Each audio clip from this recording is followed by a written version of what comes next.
Welcome, Fiona. We're live. And as you know, I always have to say that we're live because just true to any interview, we have had a little chat beforehand. So we have to know when we're actually live and when we're not actually live. But, it's just so interesting just chatting to you there, Fiona, because we've had you, for those of you that have just joined us, we've had Fiona on this podcast before, and this is part 2, and she's got an amazing wealth of knowledge when it comes to mental and emotional well-being for children and for families, and also she's on that path of knowing thyself as well, doing her own healing and what have you, and last time she was explaining lots of great top tips for working with children and working with families and such like. And I thought it'd be really important that we get Fiona back on for part 2 as we've gone into this second lockdown here in England right now. And we are asking people to isolate if they come into contact. We've got this track and trace app, and a lot of families are now having to do that. So I thought it really great to get Fiona back on board and pick her brains a bit, really. And as we're on the run up to Christmas as well, so there's a lot going on. There's a lot going on for families. So welcome, Fiona. Thank you for being on today and giving us some of your weekend time, because as we know, schools are still going to they're still functioning and teachers are still working very hard, and nothing has stopped for you right now. So tell us a little bit about what's happening in schools right now in terms of mental emotional well-being and how children are coping, and etc. Yeah, I mean, you raised a really interesting point there, Kate, about the self-isolating, because I actually had to self-isolate myself, had to quarantine. But in school, it's really quite tough at the moment, because being in the school building, it's apart from all the restrictions and sanitizers on all the walls and the one-way systems and stuff like that, school is exactly the same as it always has been. So when you're in the school building, it's really easy to even forget that we've got this lockdown going on, or that life is different for other people. And the children have adapted really well, actually. They're so, they're quite resilient. They're able to, they do what the adults tell them. So if we're saying sanitize your hands, they're quite happy to do that. But it is quite noticeable that people in general, whether that's the children at school or their parents or staff, are finding things a little bit tougher in terms of mental well-being, because you have to be so mindful that we're being careful, as well as doing a job that can at times be really highly stressful, as any teacher will tell you, or any support staff that works in a school. And then it's all work and no play at the moment. So usually people unwind by meeting friends or going to family or going out for dinner. We can't do any of those things at the moment. So I'm noticing in schools in general, and from colleagues that I've spoken to and friends who are professionals, that actually people are finding it a little bit tough. It can be quite tough. And then with the isolating, if you come into contact with a child or an adult that's tested positive, and I mean, in schools sometimes you can't maintain social distancing, especially with little children if you're working in early years, and then you have to isolate. So that's 2 weeks indoors, and if you're not unwell, that's 2 weeks at home without being able to go out or do anything that you usually would. So it can be quite tough. It can be quite hard. Yes, I can imagine. I mean, a lot of people, we're here in London, and I know a lot of people don't have an outside area that they can go into. Maybe they're in an apartment or what have you. So that that is incredibly difficult thing to do. So if you are isolating out there, please reach out to people and talk and listen to these interviews. If you, hopefully you'll find some excellent tips from some of the amazing people that we've featured. And Fiona, that's what I wanted to ask you about. You've been through this, and what we were talking earlier about the NHS and how that their approach to mental and emotional well-being. Can you help us with that? Can you point? What are they saying? Yeah, so the NHS is full of amazing advice, and this is sort of self-help advice. So this is for people who perhaps don't have a diagnosed mental health difficulty, but people who are just feeling a little bit low, you know, maybe low mood, feeling really highly anxious, but more than just sort of, you know, that will go away in a, you know, a space of about half an hour or something. It's for people who are struggling a little bit. And they've got some amazing sort of self-help advice called the five steps to wellbeing. And actually, this is really, really useful for anybody in lockdown, because even with all my wellbeing practices and, like you've mentioned, the healing work I do on myself and my self-development, I still struggled. And it's not about being positive all the time. It's about how do you deal with times that are tough, because everybody goes through tough times. So with the NHS 5 steps, they talk about these 5 steps to wellbeing, and actually they're not like crazy things. They're things that we probably do anyway, but just be mindful about using them. So the first one is about being connected, and when you're in isolation, you are not connected. It might be that you live with a family or a partner, which is great, but some people are isolating by themselves. So if you're a single person, or you know, when I was at home, my husband was at work all day, I was at home by myself. So I didn't feel connected to everyone, and school's still carrying on as normal, and you know, I'm at home. So it's about how can you connect with others, and you know, maybe you want to reach out to people you haven't spoken to in a while. Maybe it's setting up a video call. Maybe it's about joining some forums where you can chat to people. And then when you are physically with people, if you're lucky enough to be, it's about spending really good quality time. So maybe rather than just watching a film or TV together, actually spending time doing something together, like cooking together or making dinner together or playing a game or something, but just about feeling connected, gives you that real sense of human connection, and can really boost your well-being.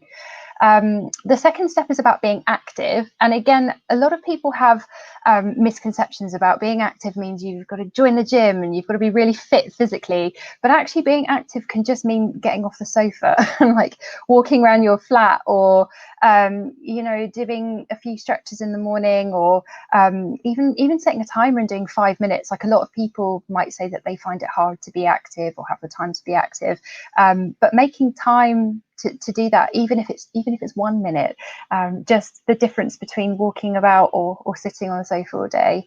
And we know with Mini Me Yoga, it's amazing, and we could do it anywhere and any time. And we've got a couple of amazing mini trainings coming out about desk yoga and chair yoga and stuff, which is brilliant, because you can be active even if you're quite stationary, if that makes sense. It doesn't have to be go out for long runs or anything like that. And then the next step is about learning something new. So if you are isolating, it's a great opportunity to try different things. It doesn't have to be anything like huge and amazing. It could just be making something, like cooking something that you've never cooked before, or it might be that you start taking up a hobby like knitting. I know my mum's knitting lots at the moment, or something that you haven't tried before that you can do when you're at home. Or even just reading up on a new topic that you find interesting. But the more little bits you learn, the more it can really boost your confidence and your self-esteem. So it's giving you a bit of a sense of purpose, even if you're at home alone. And then another step is about giving to others. So if you're at home, you might be a bit limited, but it might be about giving your time. So it might be that you phone, you know, elderly people who would really like to hear from you, or make those phone calls that you perhaps have been putting off, or just about giving your time and sharing some of your, you know, what you've got with other people. If you're lucky enough to be able to do some charity work or get engaged in a project, that's really great, and you can do that remotely. But the more we give back into our community, you know, the better, the more we can sort of give.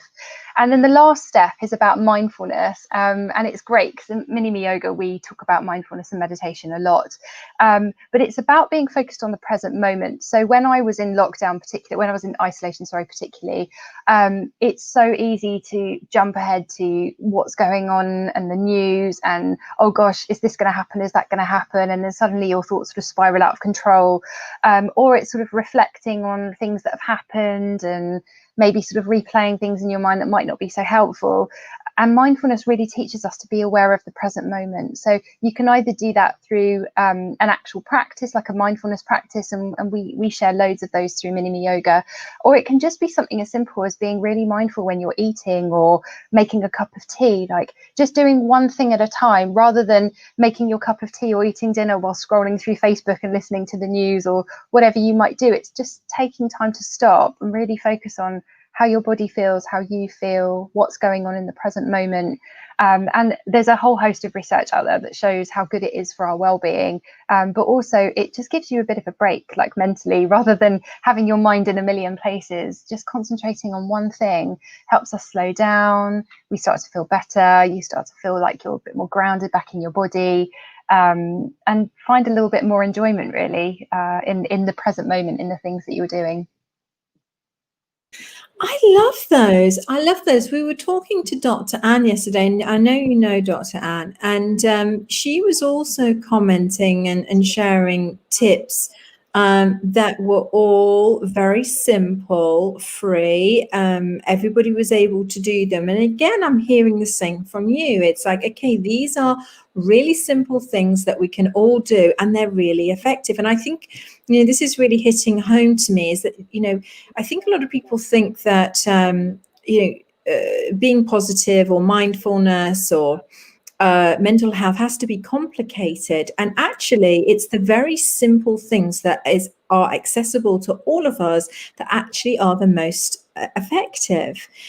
I really like that. And Fiona, could you tell us, how that could, how do we get the family involved with this? Because, we're on the Mini Me Yoga forums here, and I know some parents might be thinking, oh my goodness, I've got 2 children, and how can I be mindful and do one thing at a time, or what can I do? How could it relate to them?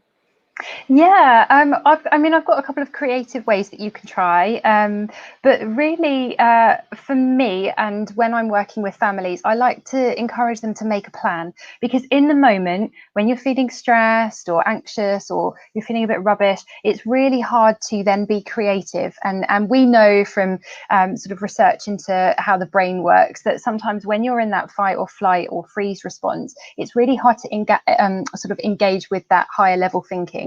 So when you're in a good place, maybe create yourself a little plan, and that plan would look like recognizing your triggers. So you might want to label them. When I sit on the sofa and don't move for half an hour, or when I'm scrolling endlessly through Facebook or social media posts, or maybe just if I'm starting to feel worried about things. So recognizing your triggers, that's probably the first thing to do, and then it would be what you're going to do, and actually to create yourself a little sort of self-care menu where you can use these 5 steps, because everybody's different. So what might work for someone might not really work for somebody else, but use the 5 steps and be creative about it. And if you are a family and you've got children, get your children involved in it. So how can we be active? For some people, they might have limited space, so it might be do some yoga. For some people, they might love going outside, so it might be, go for a run. And I know in the first lockdown, I took up Couch to 5K, which really sort of changed my life, because I was not a runner. But maybe going out for a run or doing something like that. Or if you've got a garden, maybe you want to get a trampoline and go outside. Just choose your ways to be active. And if you've got little children, then be creative about that. Like maybe you could put on a song and do some dancing for 5 minutes to a song that everybody really likes. How can you be active? And then the same with the other things, like learning a new skill. Maybe you want to write a list of all the things that you might try when you've got the time or the space to be able to do that. So create yourself a little menu using the 5 steps of how you might start working on your well-being. And then another thing that's quite nice to do with families is just to sort of write sort of positive affirmations as well. So if you're finding it really difficult, what can you tell yourself? Like how can you encourage yourself and motivate yourself? And in Mini Me Yoga, we use that a lot, using words like I am safe, or I'm grounded, or I can get through this, like anything that makes you feel positive. And another tip as well is especially with young children, love this, is using a timer. And as adults, you can use a timer on your phone. With little children, you can use sand timers, which they love. So if you don't have one and you're a parent, I'd highly recommend you invest in one. But you might want to just flip the sand timer over, and for 5 minutes we're going to do this, or give yourself permission to indulge in some, perhaps endless scrolling or whatever you do, but for 5 minutes only. And then after that time, that's it. You've got to get up and do something else. So you start to limit the, what do you, when you sort of, get stuck in something and suddenly you're not really moving on. So even with little children, you can do that. It doesn't have to be a long time. Be active for 1 minute, do some star jumps for 20 seconds. We're not talking about hours and hours and like amazing sort of, yoga regimes or going to the gym or something like that, if that makes sense. Yeah, I love that. And I like the way that, there's discipline there, because I think this is one of the key factors that most people fall down on, and in health and mental emotional well-being, most people think that this state of joy or this state of being that, we're always positive, that it comes easy to people, and it's just, that's the way we are. You're just a positive person, or you're just this, but actually everyone that I've spoken to that is a positive person or has that cheery disposition really works hard at it. They are disciplined at it. Actually, they actually engage mindfully every single day. Okay, this is how I'm going to react. This is how I'm going to respond.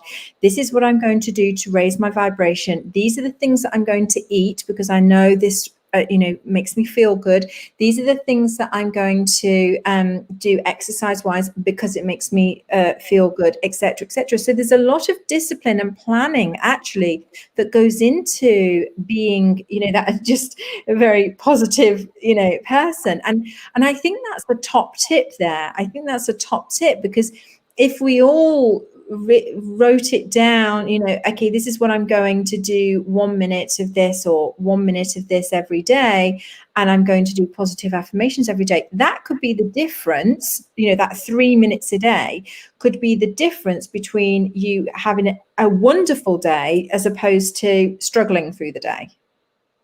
Yeah, I totally agree with that. And I've even found that myself. So, people have bad days, and it might be that you get on the train and someone's rude to you, or everyone's quite, everyone's sort of highly emotive at the moment with everything that's going on. And it might be that someone else is in a bad mood and they've sort of shouted at you or sort of passed their mood on to you. But then it's, what do you do to get out of it?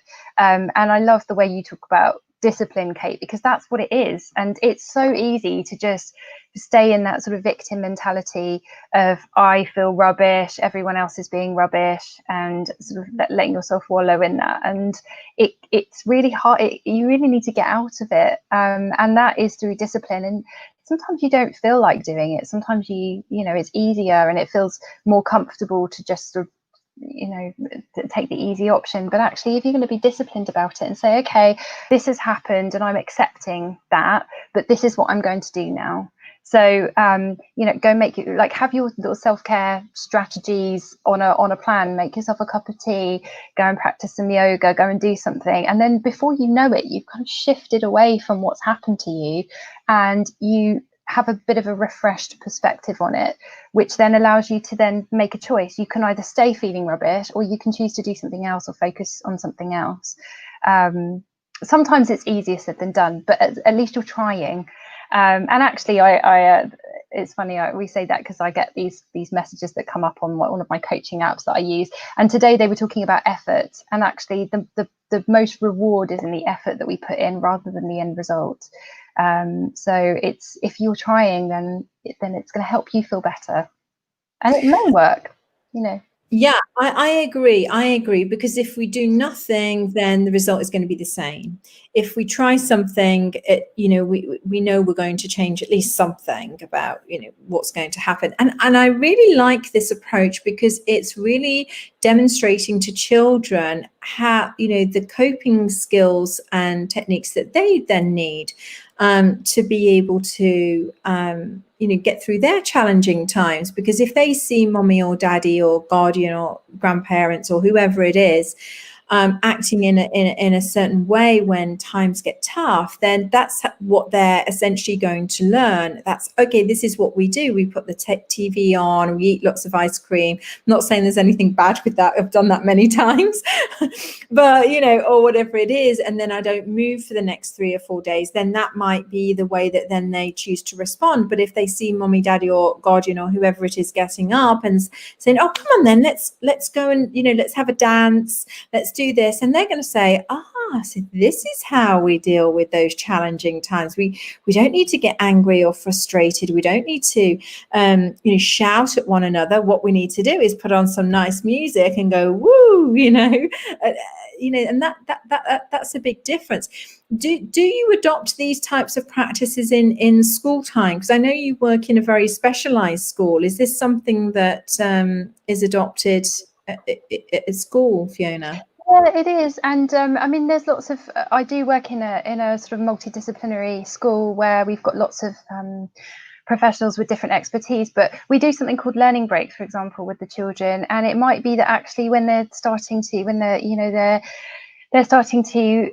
find things tricky, and you might notice that their behaviour is beginning to escalate, then have a learning break, go outside and do some stretches, do some marching on the spot, do some wall pushes, do something to kind of get back into your body, to get away from the situation, and then sometimes they'll come back to the classroom feeling much more positive. And I love the way you talked about the dancing there, because I've been in that situation before, and you can feel tensions rising and everyone's getting cross, and it takes just as much energy to shout at each other as it does to put on a song and dance. And yes, you might have to, swallow your pride a little bit and bite your tongue, but you're going to have a better outcome. So it's worth giving it a try. And even if it's the last thing you feel like doing, it's like, right, let's drop everything. Like you said, come on, let's put on some music. Let's just dance and be silly, or let's tickle each other, or let's go for a walk. Let's just leave everything and get out of the house for 5 minutes. Like we don't have to do anything extreme, or let's just go and do some star jumps on the spot. Let's just get out of our minds for the moment, where our emotions are starting to bubble up and things, and we're starting to think quite unhealthy thoughts. How can we come back into our body and just get the air moving and feel a little bit better? So yeah, I mean, there are definitely things you can do with the children, and schools can do them too. Having those sort of breaks, or if you're noticing that things are quite tricky, like how do you support children to regulate themselves? And again, coming back to what you said about as adults, we need to model that for children, because it's so important.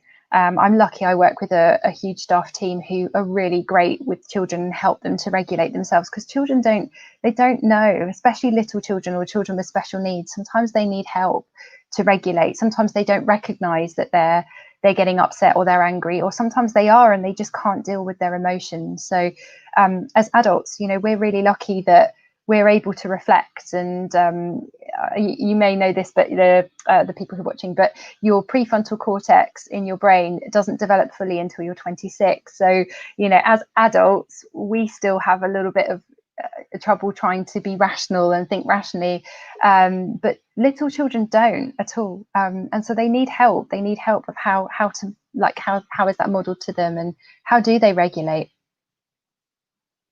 Yeah, this is really important. And I think it's interesting what's going on around in the world right now. There's a lot of different things going on around in the world. And I was watching the elections. And then, of course, we have Remembrance Sunday today. There's a lot of emotions and things going on. There's COVID, we're in a lockdown. We've got Christmas coming up. I mean, I don't think there's ever been such a stranger time, that lived it on a global scale. I'm talking about. And I think, the way that we're reacting as adults is very key to how the next generation is going to move forward and come together as humanity. So we're talking about that. How do we best serve you know, our families. How do we best serve our families if we've got children that are, you know, all at different stages, different emotions, different things going on? What can we do? Who can we reach out to? What are your top tips? Yeah, it is hard, Kate, and families are finding it really tricky right now. You know, there are some families are not in a great place anyway with the normal things that life throws at you. So, you know, separations or bereavements, or you know, even having a new baby or something coming along, and how do siblings manage and things like that. And then you add in all the things that you've talked about, but then also some families who might be financially disadvantaged, so worrying about finances and things like that, like it can be really, really tough.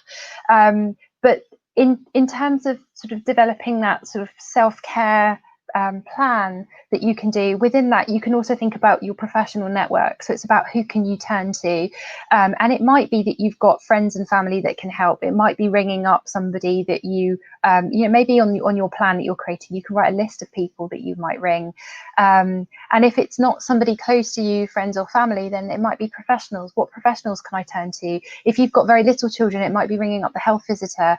If it's, you know, if you've got mental health difficulties, it might be calling a therapist, or even particularly for teachers, there are support lines out there. You know, there's the Education Support Partnership line, which is free and it's available to anybody who works in a school in the UK. So you can ring people and you can say, I'm finding it really hard, and you know, they might offer you some counselling sessions or something like that. So there's always the kind of network that you can have too. And then really it's about all we've been talking about, and it's that preventative work.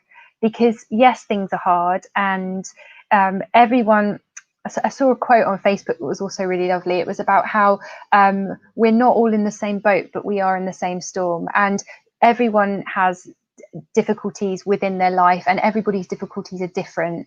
But it's how do you make the most of what you've got, and how do you try and kind of like get through any of those sort of adverse life experiences with what you've got, or how can you acquire what you need to get through. So for everyone that will be slightly different, but for families, you know, maybe starting to think about your support network, strategies to try at home, preventative work, using the NHS 5 steps to wellbeing, creating your own individual family plan, maybe having it up on the fridge. You can get the kids to decorate it using stickers and pictures and things like that. If one of your children are having a tricky time, you can say, right, what's on the plan? Do you want to do 5-star jumps, or do you want to go on the trampoline outside? Or, you know, do you want to, should we bake something? Should we go and find a recipe and do something to cook? Or should we play with one of the toys that you haven't used in a while? Or, you know, coming up with strategies and ideas. And if you're not managing it, it's about how do you turn to friends and family, and then how do you extend that to the professional network outside. And it might even be sort of alternative therapies and things like that you start looking into. I know we talked a little bit about mindfulness, but you know, maybe trying some videos, maybe reaching out to, particularly with Mini-Me, your local Mini-Me yoga ambassador. They might be able to do some one-to-one work with you. They might be able to offer you something. If you have already trained in one of our programs, it might be that we can adapt that for you to create your own wellbeing strategy at home, whether it's yoga poses, stretches, using the positive affirmations, mindfulness, maybe incorporating meditation into your daily routine. You know, even in our mini yoga program, we do the shaking out. Like, anyone can do that. It takes a minute.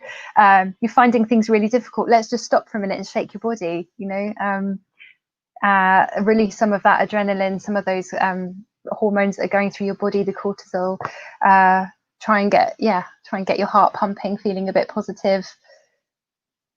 Yeah, I love that. Thank you, Fiona. I think we'll put some of those maybe hotline, you know, people networks, that we could put those in the comments. That would be really useful.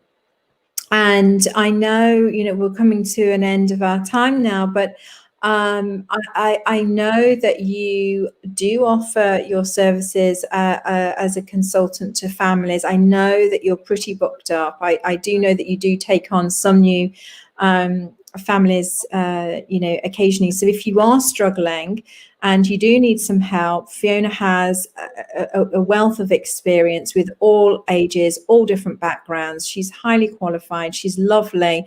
She's going to be able to, assist you in those challenges. So I would highly recommend that you reach out to Fiona if you are, if you're struggling and you need help. And of course, yes, Mini Me Yoga. We have the free Mini Me Yoga Mental Wellbeing closed Facebook group, and there is lots of ideas that go on there every week. There's a support group there for you. So again, if you need that free help, we've had that now all through COVID and just before, and it's been something that we all over 60 experts contribute to. So again, we're there, and also Fiona is the head of sending out all of our amazing campaigns every week, all of the free yoga games that go out and the videos and all that kind of stuff. And Fiona manages all of that for Mini Me Yoga, and that's all free as well. So again, if you want to sign up for that, we will do our best to help and support you. But I definitely highly recommend that you get in touch with Fiona should you need. So Fiona, thank you so much for your time today. Oh, you're so welcome, Kate. Any parting words for our families out there? Just to reiterate what we've said, it's not all about being positive all the time. It's really about how can you support yourself in those times that are tough, because they are going to come and you will face challenges. So how can you be better prepared? How can you support yourself? What do you need? Create a little plan for yourself, create a plan for your family, and just, give yourself a lot of love and kindness to get through it. Oh, thank you so much, and lots of love to everybody out there. Have an amazing week at school or whatever you're doing, and we will see you very soon. Goodbye, everyone. Bye.